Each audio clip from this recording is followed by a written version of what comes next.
Bam. This is Brian Andrews, and we are watching the Break It Down show with Pete Turner. That's right. It's the Pete Turner Break It Down show. Hi. I mean, it's a beautiful day here in California, man. I don't know how it is out there with you guys, but it is gorgeous today. Gorgeous spring day. It is chilly here. I'm in my jacket inside because it got cold. And actually, there was snow yesterday, so still trying to get out of winter. I can't even comprehend that. It's one of the benefits of living in California is we rarely have to even worry about the weather. But we're also really short on rain this year, so that's always a pain and a consideration. Yeah, remind me. Do you live in Southern or Northern California? No, I'm from Northern, but I live in Southern California. Okay, yeah. No, it's beautiful down there, San Diego and LA. I mean, you can grow all types of stuff just in your backyard, like avocados and limes and stuff just in your yard. It's crazy. When folks often say to me, like, "Oh, well, I love 4 seasons," like we have way more than 4. Right now, it's the conclusion of citrus season. Yeah, where all of the oranges and lemons and I don't know if you ever had a loquat, but loquats are wonderful, and or mandarin. What is that? What is that? I don't know. It's like an apricot, but it's shaped like a little pear, about the same size. Has like 5 seeds or 3 seeds inside of it, and it's like an apricot, just a little bit milder of a taste, less sharp. Wonderful. Cool. Yeah, I'd love to try one. Yeah, they're really, really good. Dragon fruit, also, you can grow a ton of dragon fruit out here, and when you grow them yourself, they're twice as good as what the dragon fruit are in the store. Yeah, is that the one that has all the bright colors and little seeds in it and stuff? Yeah. They could be purple, they could be white, that kind of thing. And when you get them at the store, they have to pick them so that they make it to the store. When you take them off your own dragon fruit plant, you get it at the peak of its sweetness, and it's like a kiwi, really, is what it is. That's cool. But it's neat. So you're right, it's neat down here.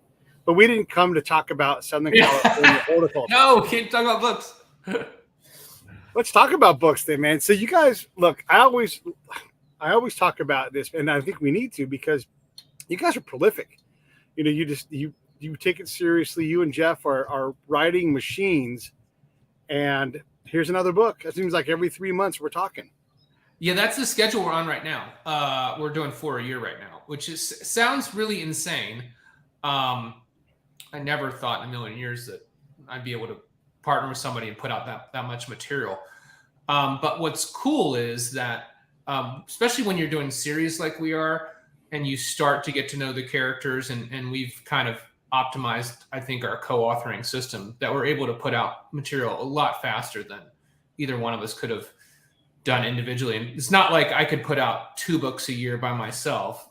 I don't think I could even do that. I think there's that force multiplier thing going on. So we're much more efficient working together. So it's more like, the 1 and 1 together is 3 instead of 2.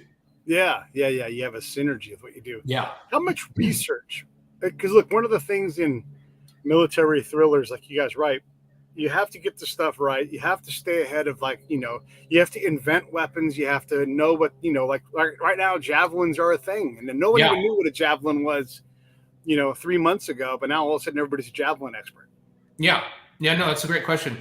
And, we always try to look at the geopolitics and take our little crystal ball and prognosticate what we think could happen in the Tier 1 universe. And I think, with Collateral is a good example. So Collateral is book 6 in the Tier 1 series. It came out 2 years ago. And in that one, we had sort of been reading a lot of the, defense journals and, sort of imagining, we'd seen the Putin saber rattling, a lot of his rhetoric talking about Nova Russia and his irritation with Ukraine and posturing, in the southern regions, making some overtures about, Mariupol and the like. So we sort of war gamed out, well, what would it look like, if Putin, in our book, we call him Vladimir Petrov. It's a very thinly disguised analog for Putin. What would happen if Russia decided to sort of take chunks of Ukraine and turns out, a much larger scale invasion than what we anticipated or what we sort of imagined might happen in Collateral. And so then as we're working on book 7 in the Tier 1 series, it's like, okay, well, real life is sort of diverged in this case from even what the worst case scenario we saw. So now what do? Do we write, do we sort of revise history in the Tier 1 series, or do we go on and imagine what would have been the logical repercussions of what happened after book 6 and book 7? So that's what we decide to do. And so that is, that's sort of fun, right? It's like, okay, we did our research, but now no matter how much research we do, real life went a different direction from our series. So how do you reconcile that? How do you reconcile that? I mean, that is a good question. How do you change?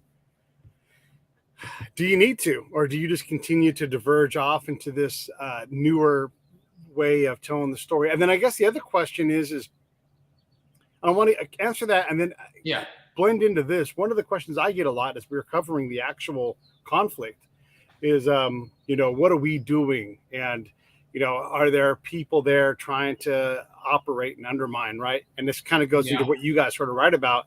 And then my answer is always, look, you don't have a CIA and Delta Force to stay in Kansas. You're trying to operate strategically, internationally, trying to do things to continue to improve your position, whether it's offensively, defensively, economically, whatever it is. These folks, they're trained and they want to go do these things. You got SEALs that are like, I'm retired, but not that retired, and they're going to go operate. So talk about the timeline thing and how much of this do you have to go after to build out this Petrov thing? And then does that, in real life, it'd be like a whole bunch of operators would get so much for orders and they'd all of a sudden head over towards Ukraine. So let's talk about that aspect. Okay, that's great. So I think the second one's even more interesting. So I'll quickly address the first, and we'll dive into the second. Yeah. So we just made the decision that, I think when readers are picking up the series, especially the ones that immerse themselves, if you're a good storyteller, you get them to suspend their disbelief, and they are immersed in that universe. And so I think what that does is you give them the permission to say, okay, I realize that this book was written a year ago or whatever, and geopolitics is changing so fast. Everything is so kinetic in the real world right now that I think people are fine just saying, okay, I see. This is the universe that the authors are creating. This is the universe that John Dempsey lives in. We're not.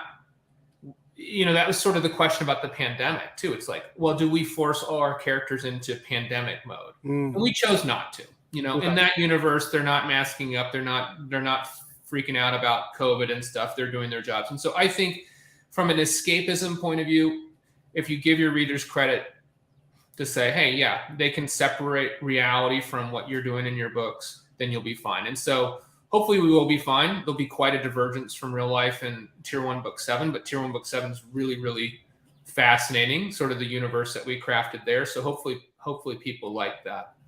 Yeah. And then the second point is, this is really, really interesting what's happening. I mean, if we take away the horrors of war and the war crimes and the death and destruction, I mean, that's a whole nother conversation. But what I mean by interesting is you're seeing more public engagement, I think, in this conflict than anything we've ever seen before. You've got people volunteering from all over the world, either to be there in person, but also, the cyber army that's working actively on the behalf of Ukraine against Russia. And you have people also funding, private citizens who are helping fund this war effort and helping fund the Ukrainian government. This is unprecedented, I think. We've been talking about the concept of the democratization of war. And, here's one aspect of it. You can go to Airbnb, book a room in Ukraine that you have no intention of ever staying in, and literally just wiring money to people in Ukraine. It's that's never happened. A billionaire can say, I says there is the internet. And because I have a robot in space that makes the internet happen. You have a Formula One driver fired from his team because his dad is whatever an oligarch is. We've decided we don't like oligarchs. We like other people, right? If you made your money through Apple, A-okay. If you made your money through something else, you become an oligarch. So, and I'm not this. That's not a comment. But it is like we have all these things where all of a sudden we've made these assumptions, and we're picking a side. We're picking Zelensky. It's like when we picked against the Serbs in the Yugoslavian. It's hard to even define because there were so many individual conflicts. But as Yugoslavia became all of these other Balkan countries, sorry, we picked not Serbia.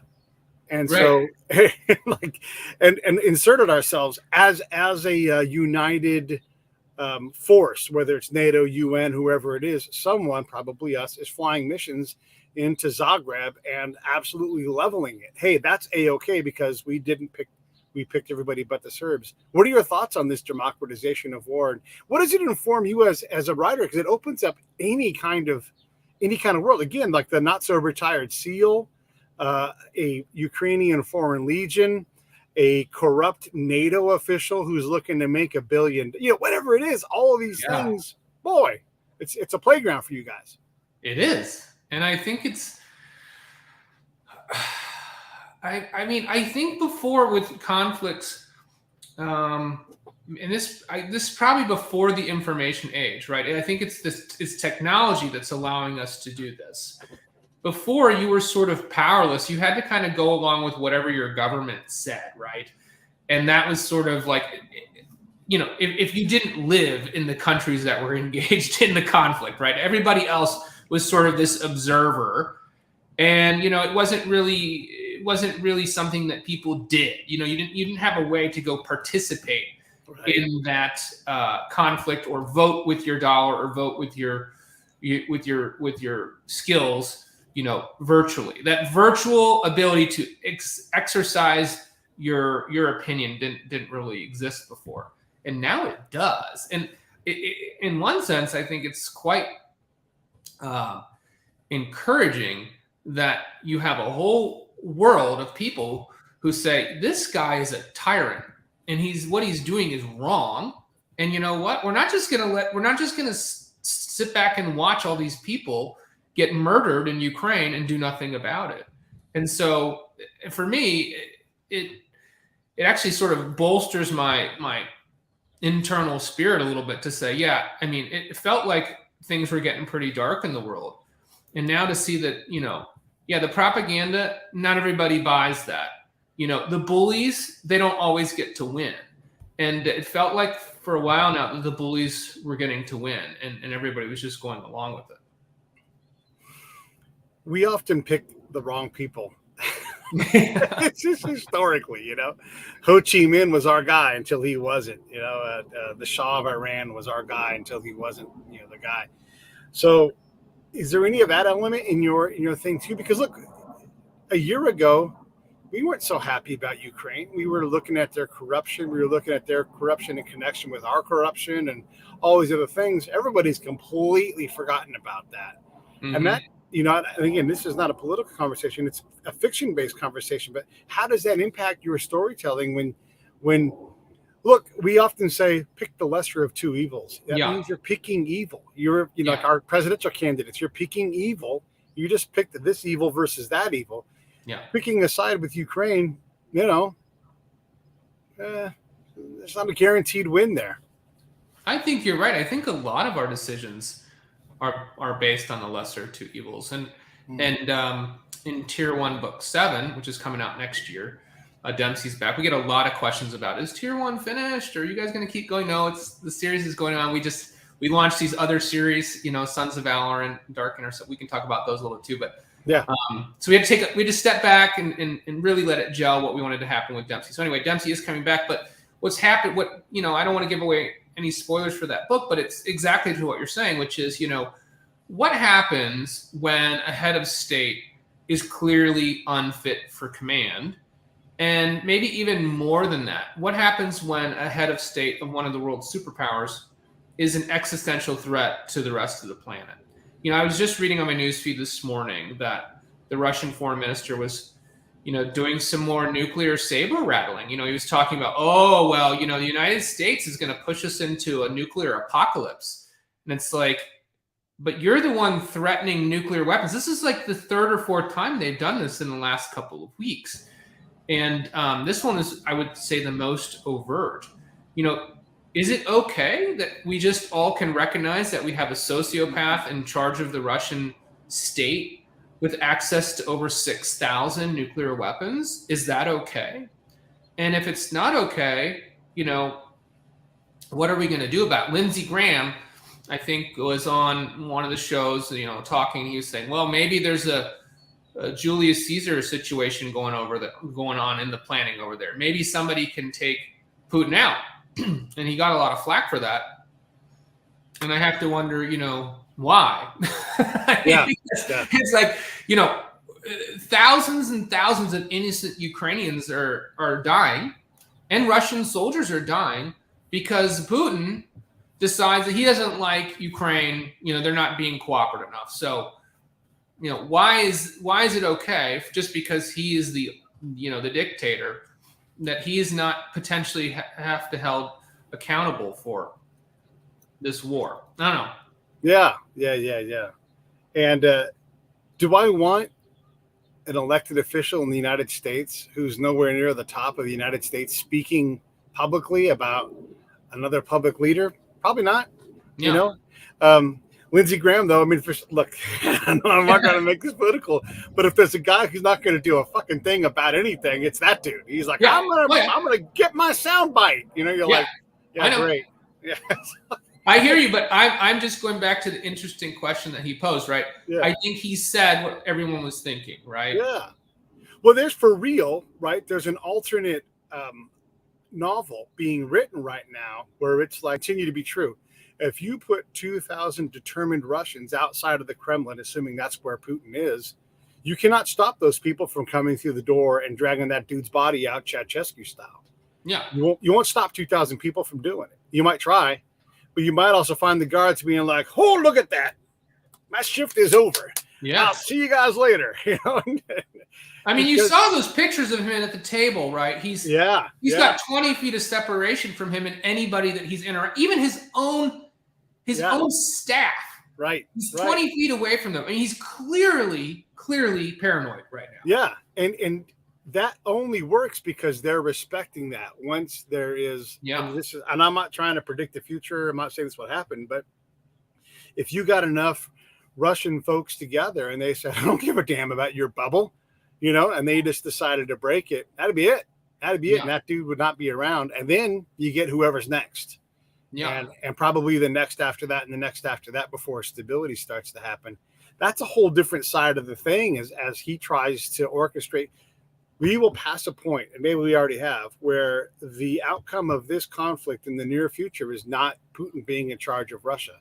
Right. Costs a lot. We have to either offer something so ridiculously good for him that he wants to stop and walk away, or it's like, here's your option. Option A, you're dead. Option B, you're dead, and then we kill your family. Or option C, you just take yourself out. Whatever it is. This is what we're talking about. It's what history has taught us. It is. And I think this is another case where you look at when people are in power long enough, an argument could be made that, the old expression, power corrupts and absolute power corrupts absolutely. Yes. I think when someone is in power long enough, even if it's, let's say in America, we had the ability, we changed the Constitution and a president could be elected an endless number of times. I think that person, even if they started with good intentions and they were elected fairly and freely, continuously over time, that power is going to affect their mind. And there's going to be decisions that start to be made where, I am entitled to this. I deserve this. I know better than everybody else. Look, I've been doing this longer than anybody else. I know what everybody needs. And that's when it gets very dangerous. And if when we were researching book 7 with our Putin analog, if you really look into Putin's history over the time that he's been in power, he's been very systematic about how he's orchestrated and dismantled all the checks and balances, both, in politics, financially, with his oligarchy, mafia, right, taking away the media freedoms and human rights and propaganda control over all the media. I mean, it's all been very systematic. He's got better and better and better at it over time. to cement the fact that he'll never ever leave. He will never leave. So unless he dies or someone internally takes care of him, he will never leave power. Yeah, he's sure as hell not going to go willingly. No. However, he is also at some point either approved or let a guy have the tacit approval to irradiate his enemies in a foreign country on more than one occasion. Yeah. And that begats some real anger. And whether it's, the Brits saying, okay, well, we were being, nice because we didn't want to escalate this thing, but we haven't forgotten the fact that you killed British subjects on British soil because I mean, oh boy. Or you just get the guy, it's like, well, if taking all I can stands, I can't stand no more. Here I come. And, you can, boy, that's like, again, a nonfiction writer's dream is to find that guy in your story and go, here's who this guy is, and, yeah. Oh my God. Yeah, for sure. Do you like that kind of a story? Like, look, that, we'll call him a lone wolf in this case, that lone wolf person who's like, you killed because of your irresponsible actions. Let me back out.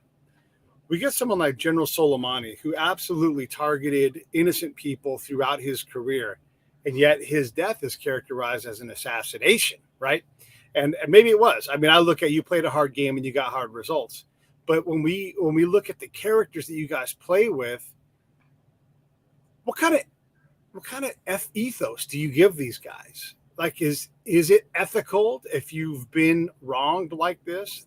If you go out and look for eye for an eye?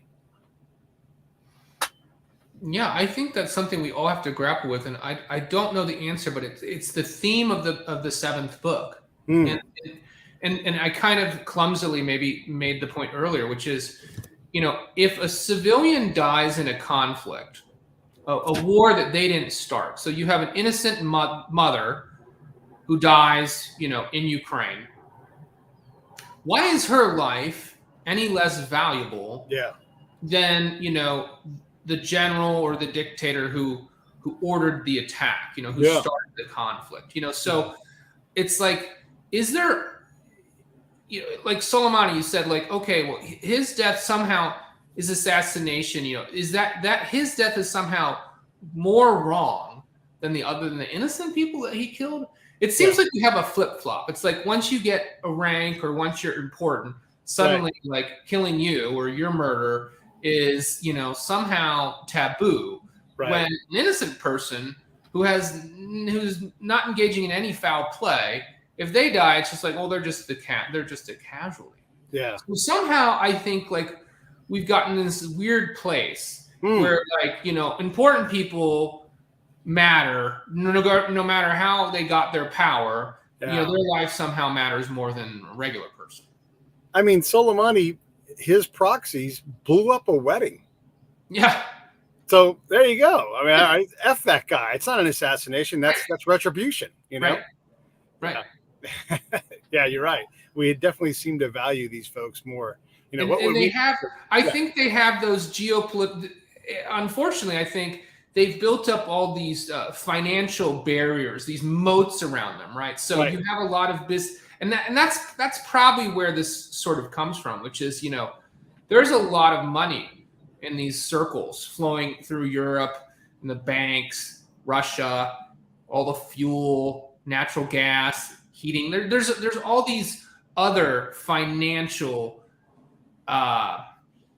what should we call them, Pete? Like financial incentives, sort of not to touch this person, right? Right. Is this something that you guys could examine, like something like taking this conflict and write a multi-book series, but from different points of view? Like here is the Putin novel, here is the Joe Biden novel, here is the head of NATO novel, and like all these different threads, and then sew in these secondary characters. Is that something you'd ever want to try to do? Is to try to like fictionalize this fight into something that would have like this opus level work? That could be really fun. I think with Tier 1, we have to pay homage to the characters that we have and figure out how they fit in the universe and carry on their personal stories and stuff.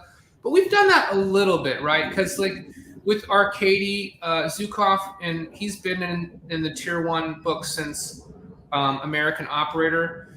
So we've had a nice longitudinal arc for him and what his role is in Russia and his personal stakes. And then we've seen Kelso Jarvis evolve to vice president of the United States over a series of circumstances and stuff. So in one way, we kind of did that. We just haven't brought in a whole lot of other, new characters from NATO or Ukraine. Right. Yeah, I mean, we try to do that a little bit where you get to see this conflict from both the operator's perspective, from Dempsey's perspective and his team, also from the U.S., brass hierarchy, inside the White House, and then the Russian hierarchy. So we try to give the readers a 360 perspective on all the different stakes from, depending on what level your job is and where you operate, you have different concerns, right? And so it's really fun, I think, to show it from, okay, well, this guy wants this because he's operating over here and this is what he cares about. But the guys in the field, they have to live with that situation. Then this guy over here is on the opposite. But maybe, they could work together, or maybe they could have a common goal for a little while until, the enemy of my enemy is my friend sort of situation. We're playing that a little bit in book 7. Yeah. It's just, boy, I mean, how do you keep track of all of this? Okay, so you've got to do research. You've got to think through your part. You got this book, you got the next book. Oh, that's right. We got to get back to this series. How do you have to chart it? What do you do to keep track of all these things? Because right now we're talking about book 7, but we're also today talking specifically about book 2 of a different thing. Yeah. How do you behind me, Dark Angel there. Yeah. And the stack of your books is like half as tall as me now. I mean, it's enormous, right? And so you have all of these different things to keep track of in universes and like, even like when someone's like, oh, you had such and such in your show. And I'm like, oh boy, what's his name? What do they do? I can't even keep track of it all in my head anymore, right? Well, so that's a fun question. Yeah. So I think with Tier 1, that one was our first series. And we know the characters the best. And when you're starting the next book, you're always going to go back and read the last one that you did and refamiliarize yourself with what was going on. And then we sort of have these big brainstorming sessions where we sort of map out, well, where do we see this going? And what are some elements that we'd like to have in book 8 and book 9? So we try to be good about dropping little breadcrumbs or hints about things that will probably happen, foreshadow characters that might have problems or you might be getting new information about them in future books. So there is a mapping process for that. But as far as like confusing the plots or confusing the characters, you'd think that would happen. I mean, I think that it should happen. But for some reason it doesn't. And the reason Jeff and I talk about this all the time, I think the reason it doesn't is because the characters become like actual people to us. So just like you'd never confuse your neighbor on the right side of your house with the neighbor on your left, or, your college roommate from your high school best friend, you wouldn't confuse those people because, you know them, and so we know Jed, and he's very different from Dempsey. And so like when we write in the Dark Intercept series, like Jed's journey and Jed's path and the people in Jed's life, they're so different from Dempsey and his team. And so it just doesn't seem, it hasn't yet. I'm not saying there's a day that won't come that we get confused or we cross over, but so far, so good. They have their own lives and we've been able to keep them separate. But you still have a lot of books in the rearview mirror, right? Yeah. Do you have to go back 2, 3, 4 books in that series every now and then and read up? And look, 'cause I know my friend Kat Connor, she's written, I think it's like 11 or 12 of her Bite series of books. And she's like, I'll be damned. I left myself an Easter egg that I had no idea about until someone else told me, like, you did that callback to book 2, And she's like, yes, I did. I was like, But I mean, do you have to mind that far back, or is that just in your head? Do you remember? Do you plant those things for future use? You're like, this will be useful later on. Talk about like those Easter eggs that you give yourself in either by design or by accident. Yeah, I think sometimes we do forget them because I was going back and I was looking at some stuff in American Opera. I was like, oh yeah, I remember that now.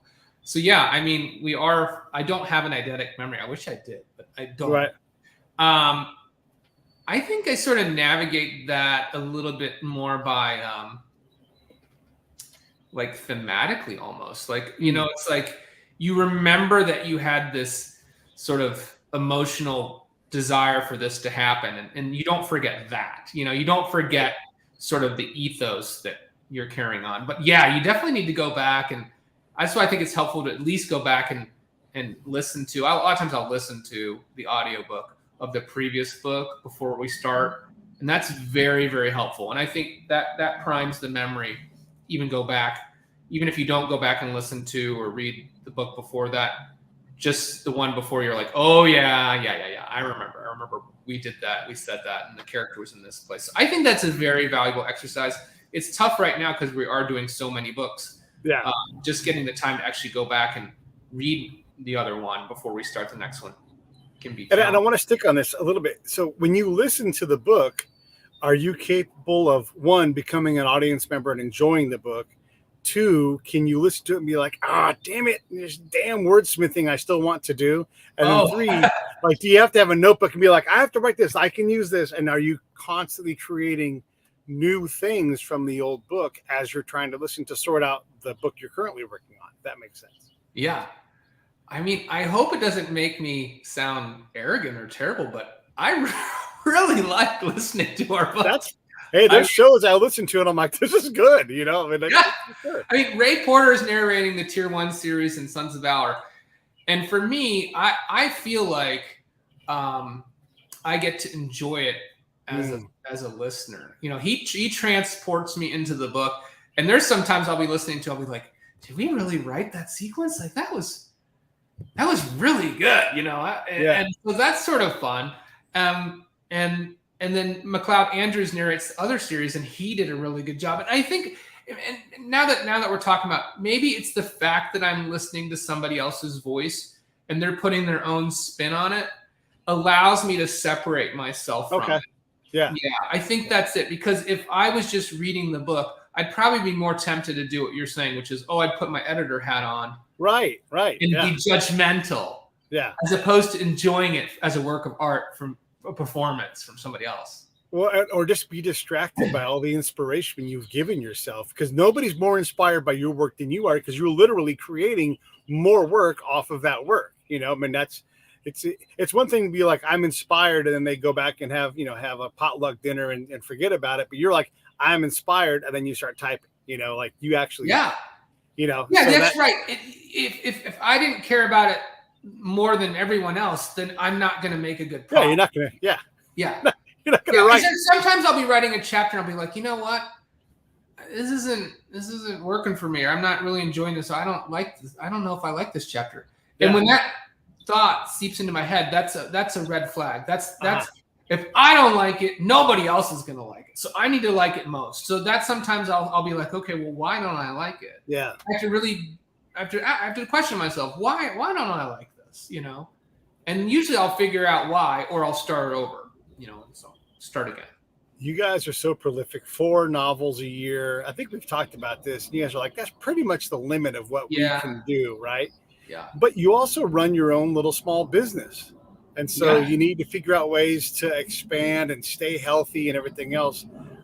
How much business talk do you guys put together on what you actually want to put? Because now you have to pick what you want to do and say no to things that you can't do. So how do you guys deal with the business aspect and keeping your business thriving and healthy and growing?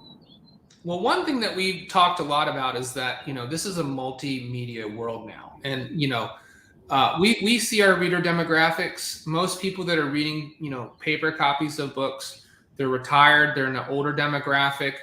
Younger folks, we do have younger readers, but not nearly as many as in the retired demographic. And that's because younger folks are playing video games, or they're watching streaming series and movies and stuff. So we definitely want to get our Anders and Wilson storytelling brand into other forms of media. We feel like we're not just novelists. We feel like we're storytellers. So Okay. that's been a priority. That's something we sort of started last year, really focusing on. We sold a short story to a major studio that's going to be developed into a feature film, and that announcement should be coming out in the next month or so. So we're really excited about that. As you know, Dark Intercept was optioned for television. We've been having conversations with the producer on that. That's getting traction. That would be for television, a streaming series for television. We have another property that we're looking to develop for television. And of course, there's Tier 1, which we're also trying to shop for television. So we're working on that, and we see that could be another opportunity for us to, grow our brand and get our stories into other people that have never heard of us before. Right. Folks that don't read books but love your genre, they just love it in, limited series or whatever kind of format. And hey, there's not a lack of companies wanting to be, content producers on that scale. I mean, there's so many, I can't name them all. Right. There's a lot of streaming services now, and so now it's about, okay, how do you get into that market? But that's a whole different. That's like starting over from publishing from the very beginning, right? Because there you have showrunners and you have screenwriters, and it's a lot more complicated. I mean, getting a book sold and published is hard enough. This is, I think, next level. Yeah. So we're learning. Yeah, you're learning. At some point, if you've done well, you're so busy running your empire, you don't have time to write anymore. I mean, that really. I hope that doesn't happen. Right. But I mean, that is like, you look at all these different entrepreneurs who do great, and they start with whether it's a cooking show. Yeah. And now they have like this mercantile place where you can buy their plateware and their, all of these things, and that gets turned into a chain. And then you're responsible. This is your business. You've got to this is my mark. This is what's important. Now you got to go speak about it so you can. And the next thing you know, you really are too busy to write. Yeah. Is that where you guys want to end up? I mean, we don't want to end up there, but I don't know. There could be a future where maybe we say, okay, we've got film and television going now in addition to novels, so maybe we have to pare back on one series, or maybe we'd have to bring in another young writer to say, okay, well, maybe we'll hand the reins over to another writer. Right. But we would never have anything ghost written. So if we ever did that, we would let our fans know, okay, we're handing the reins to, person XYZ, and now you're going to see a different voice, but we trust them, right? We trust them to continue on the legacy. Yeah. I don't know if that would happen, but I mean, I guess it's a possibility. But I mean, yeah, you guys sort of do that already yourselves.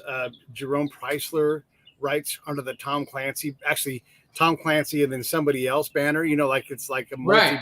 We did the Webb Griffin book. Right. Yeah. Webb Griffin. Yeah. Right. So we did the Webb Griffin book, and that was a great experience because, our marching orders were, hey, don't try to replace Webb Griffin. Don't try to write like Webb Griffin. It's you tell the best story that you can using the characters, pay homage to the series, pay homage to the author, but don't try to reproduce him. And so, some of the fans, that they read the story and they're like, well, this isn't the same. It feels different. So I don't like that. And that's a small, 5 to 10%, we'll see the reviews like that. But most of the reviews, like 75% of them are, hey, this is different, but it's really good. I loved Griffin. I'm sorry that he passed away. I was so sad when the series ended. Now this book came out. It feels different, but I loved it. I'm so glad that these guys are carrying it on. So that was fun. The fact that we get to do that, we get to have people write in Louis L'Amour's voice, also fan fiction. And I don't know if you guys have got any fan fiction stuff coming at you, but it's got to be, if it's not, it's got to be available. There's folks that love your stuff. Thousands and thousands and thousands of people love you guys' writing. Are you guys starting to look at any aspect with that and fostering that, and maybe even finding someone down there that you want to bring up to write their own series? That's a great idea. We haven't had anyone reach out to us about fan fiction, but maybe because of this show, there'll be some fan fiction entries and stuff, and that would be fun to engage with folks about that. Yeah. I mean, I think that would be like the highest form of flattery, is when you have people start creating fan art or fan fiction works around your characters, because that tells you that your characters sort of transcend just the page. Yeah. They make a difference in people's hearts and people's lives. Yeah. You know, I saw a review the other day on Tier 1, and this person said, well, you know, I just want to recommend this to people. I've read all 6 books 3 times, and I'm starting my 4th read through. And I thought, wow, like 4 times, like person. He said, I think I'm going to make it an annual thing for myself. Wow, like that is a huge compliment. Those characters really mean something to him, you know? Yeah. Does that change what you do at all? Where you're like, I've got a responsibility. You know, Dave in Flint, Michigan, he's reading this thing every year. I better figure out how to up my game. Yeah, I think it gives you a responsibility that you don't want to. We never want to phone in a book, and if we feel like we're phoning in a book, then there's something wrong, because the characters.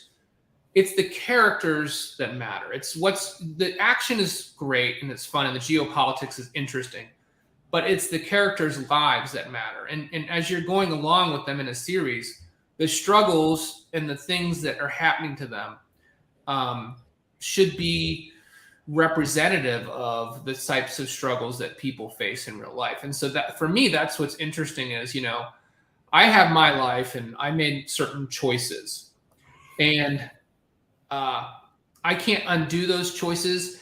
And there's certain things that I'll probably never get to do in my life. But what's cool about being a fiction writer and a storyteller is you get to imagine what other people's lives are like. You get to actually walk in an imaginary person's shoes, but you get to put your own heart, your own mind through the ringer of a situation where, you know, whether it's loss or it's failure or it's regret, you get to play around with these gut-wrenching decisions that these characters have to make. And for me, like, I care about them. I get choked up sometimes, you know, when I'm going back and reading or what we wrote or writing the character having to face a particular tough decision in combat or personally. And so that, I think, is our obligation, is to make sure that the characters never become boring. They never lose their heart, their true character's heart, like what it is that defines them. And as they struggle to find meaning and purpose in their service and in their personal lives, I think that whatever they choose, whatever they learn, should at least resonate true to what people are facing in their ordinary lives. No, I love that. I love that whole thing. And just in general, like that truthfulness to the emotion that you're getting out of it. And you, even as a reader, are getting out of the emotion part. In general, those things are, I mean, that's indicators of really getting somewhere and doing service to your characters, to your audience. I can't say enough about the good things. That's one of my hallmarks. If I'm editing the show and I'm listening to it and I start to feel the emotions that were there, like, oh boy, how do I do that the entire show? You know, how do I make that happen? Yeah, it's really neat. Let's talk specifically about Dark Angel. This is the next book in this series. It's book 2 in the Shepherd series. What I don't want to give away anything. Look, everybody, first off, let's say this. There's the link on the page right there. You can go to Amazon and get this. Just like you, I like to listen on audio to these books. That's what I do. I'll hop on the rower and I'll row or whatever, or go for a walk. And I read a lot of nonfiction because that's just what I do. Yeah. And so I use you guys and a couple other authors as my fiction escapes. And I get a kick out of it.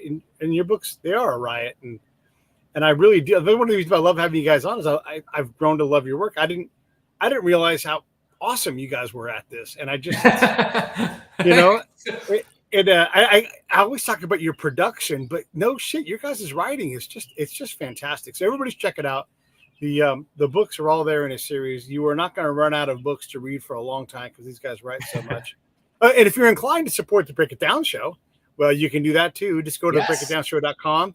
You can get shirts. You can get the best way is to go to the PayPal link and just put like 5 or 10, 15, 20 bucks in a month, whatever it is. You see me working, just support me. I don't need Patreon. I just need you and me. And then we work something out. And then I continue to do this and go on the road and do whatever it is. So that's how you support me. And then buying the books, this is how you support Andrews and Wilson and have them continue to create more things. Let's talk about the latest book. How much do you want to get into what Jedidiah gets into? Yeah, no, I'm so excited for this book.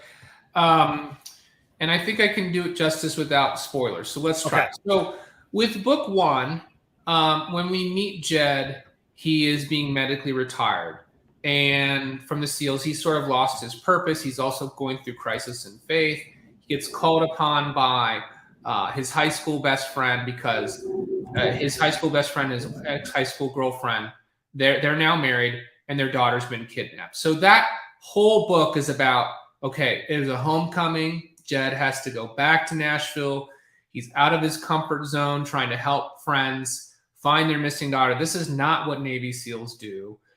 But in doing it, he gets introduced into this world of the shepherds and the dark ones that he never knew existed. He had been exposed to it. It had been colliding with his life, but he had these blinders on, and sort of when he pulls back the curtain or takes the blinders off, I guess I should stick to the same metaphor.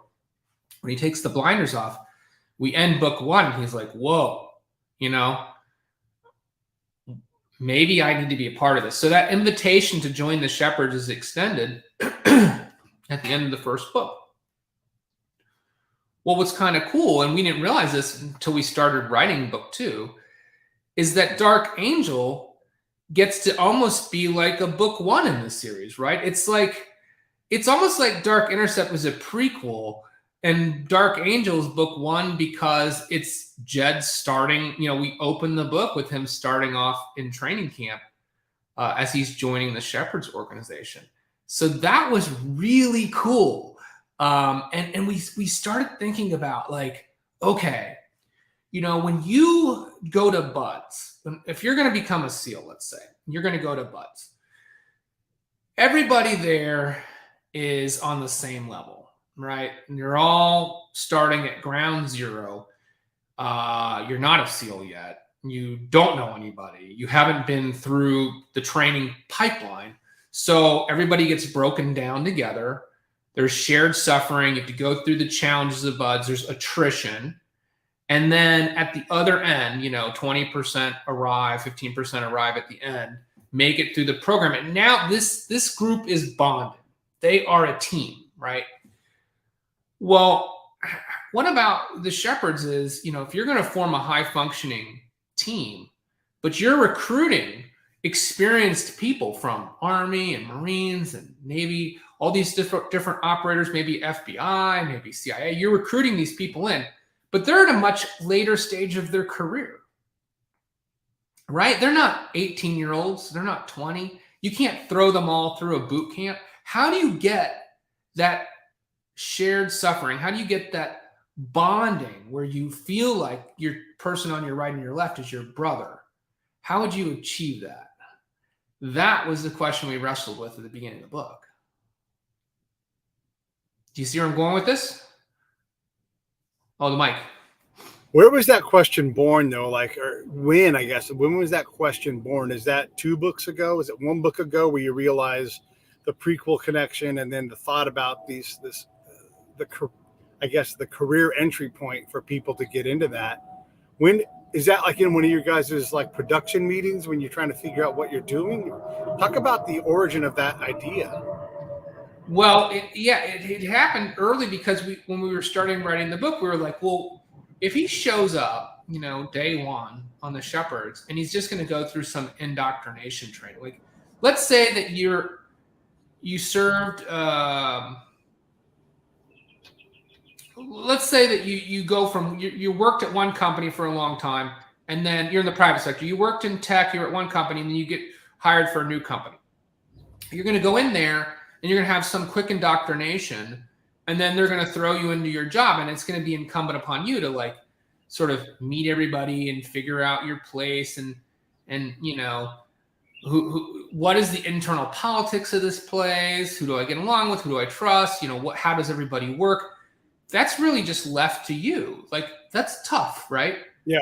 But if you did that to somebody who's an operator, that's dangerous, right? That you can't do that, because this tight functioning team has to go out there and they have to trust each other. And that's, I think, what makes special operations so unique, is that, these teammates, they have this bond because they've all gone through something together. They earned it together. You trust somebody because he had to go through the same thing as you. So even if he wasn't in your BUD/S class, you can trust him because he has gone through the same thing. Where if it wasn't like that, and you brought in all these people, the question was, why would they let Jed, why would anybody trust Jed if they hadn't ever worked with him before?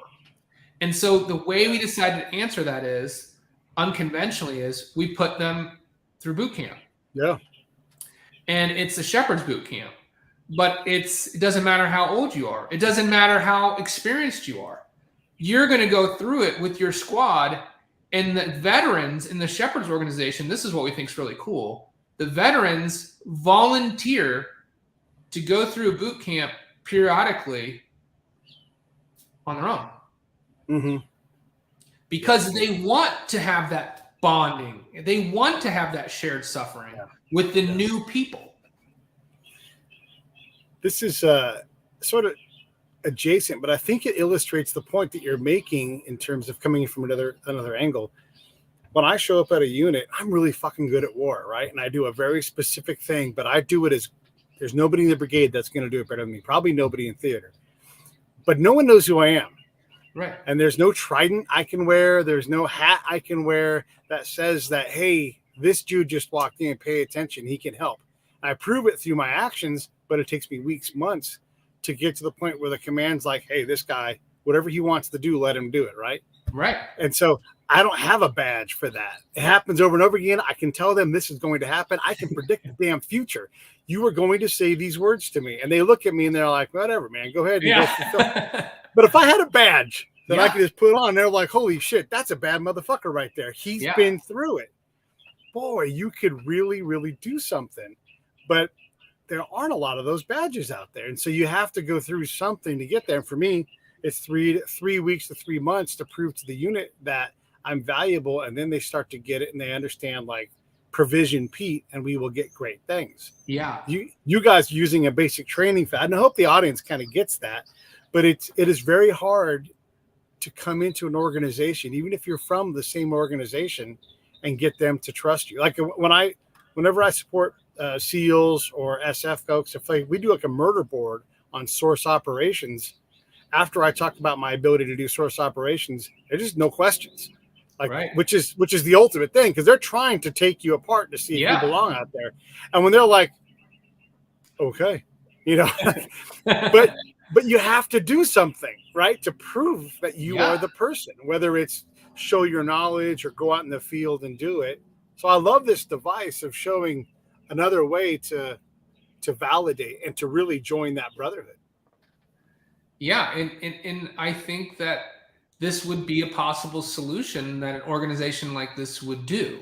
This is one way to solve that problem. And in our fictional world, it works. It forces this small, high-functioning team. This is why companies have corporate retreats, where you go to, they take everybody out of their job for a week, and you go to some facility, and they put you out of your comfort zone. They make you do trust exercises and team building exercises and stuff. And everybody rolls their eyes when they're told that they have to go do it. But when they walk out of it, they have a different respect for the other people, a new relationship. And it's not a bunch of baloney. It's really not. It works. And the reason that these retreats continue, the smart companies continue to do them, is because it creates a better, cohesive, high-functioning unit in their corporation. And so I think that this is sort of a covert ops version of that corporate retreat in the setting of the Shepherd's organization.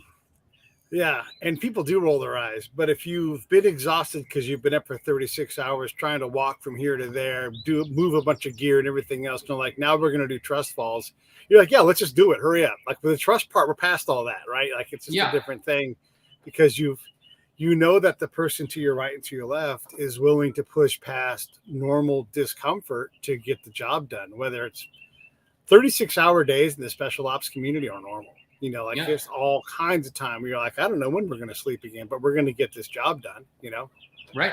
And the respect to come in and say, Pete needs rest right now. I've got it. I'm hallucinating. I'm going to take this pause. I'll be right back. And you'll remember that for the rest of your life. I mean, I can think back to my military career, the times where I needed a hand. Yeah. And people who reached down and helped me. And then the guys who didn't, right? You remember both. Yeah. And I think that, going on that journey sort of through the part, which is part 1 of Dark Angel, we take you through that whole training and preparatory evolution for Jed. And he has his ups and downs in there, and he learns more about himself, but he also learns a lot about his teammates there. Yeah. And so when you come out of part 1, you're like, well, I feel like I can trust that person, but maybe not that person. And that guy's a good dude, but that guy sort of let Jed down in this situation a little bit. So I wonder what's going to happen with him. So we tried to create that environment in fiction, we tried to make it seem very real, so that when Jed is through training, you looking through Jed's eyes are like, okay, I know who this team is. I got a feel for what these different players are, and whether they're going to step up and have Jed's back or not. Like as we get into the meat of the story, the dangerous part of the story. Yeah, yeah, man, I love it. What else do you want to get into? We're almost out of time, but it's always great to talk to you and Jeff when he bothers to show up. Whatever. What else do you want to get into? What else do you want to cover? Well, I mean, I'll just quickly go through sort of some of the stuff we've got cooking. So, like you mentioned, Dark Angels, our next book comes out April 5th. It's going to be in multiple formats. So we've got the hardcover and the softcover coming out at the same time, plus the audiobook and the ebook. And then not long after that, we've got Sons of Valor 2, which we really didn't talk much about that in this in today's program. But as some of your listeners might know, Sons of Valor is a spin-off series from Tier 1.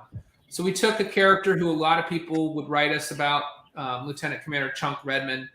He's a SEAL, and he sort of would help out. He'd pop in and out of Tier 1 and help Dempsey out of some scraps and stuff like that. And we got a lot of interest about him, so we started a new series. So Sons of Valor 1 came out last June, and we were just overwhelmed with the response. People really loved it. And Sons of Valor 2 comes out this June 7th. And then the third book. You guys are damn machines. Yeah. And then the third book for this series, the Dark Intercept series, Shepherd series, it comes out in October. That's Dark Fall. So you'll be able to binge all 3 books. They've all come out within a year of each other. That'll be quite bingeable by the fall. So yeah, that's kind of what's coming up down the road from Andrews and Wilson. I love it. You guys are awesome, man. I can't get enough. I love that you guys are starting to branch into streaming and being an option for those things. I mean, what a fantastic thing that you guys have built. It's I get offered to read a lot of early books, and I do my best to read them, and there's no knock on anybody being early because everybody's early at one point. But it's also neat to see dudes just continuing. Like your guys' career is so full of energy. I love it. Thank you. Yeah. All right, stand by 1 sec. Let me shut this thing down. All right. Hey, thanks for watching the show. I really appreciate it. Right here, you can subscribe. Please do that. It makes the show grow. Hit that notification bell so you know which incredible guest is coming up next. Down below is the PayPal link. You can put a small subscription in. That is an enormous help. All that money goes right back into the show. And then right up over here are the next episodes you should listen to, curated by yours truly. Thank you.